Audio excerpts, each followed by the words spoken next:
Yaga magkabali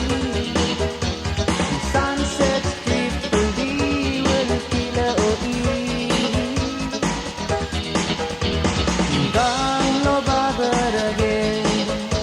Marmagal sa ngunit Eyol talakot mo Nalagay ka magdilo sa rol lamaga Rama gaway sereno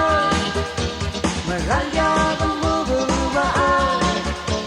Areng sa galak Madamagit kadile tao Reraraban Loyerabawan Di magandungal Di mandatyaw sa corn Ang dora ikaw Yang malagak malaka Ang dia mo tatalingol Lemerabalu Magingala o masobe Kagora o bereba Ikaw mga kamla mo Abang mabay di mayama Narama ko ay sereno Maralya ang uba-ubaan Arena sa dalabang madamagit Darile tao reraraban Loyerabawan Di magandungal Di mandatyaw sa corn Narama ko ay sereno Maralya ang uba-ubaan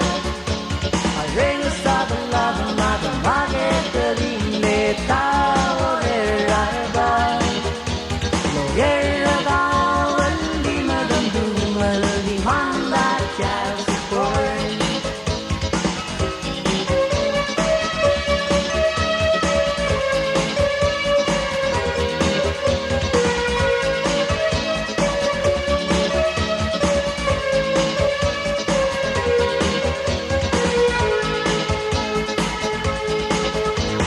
Bulay ngulan nga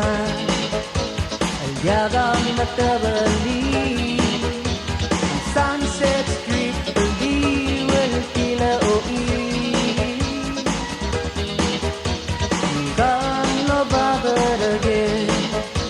Marmangal sa moon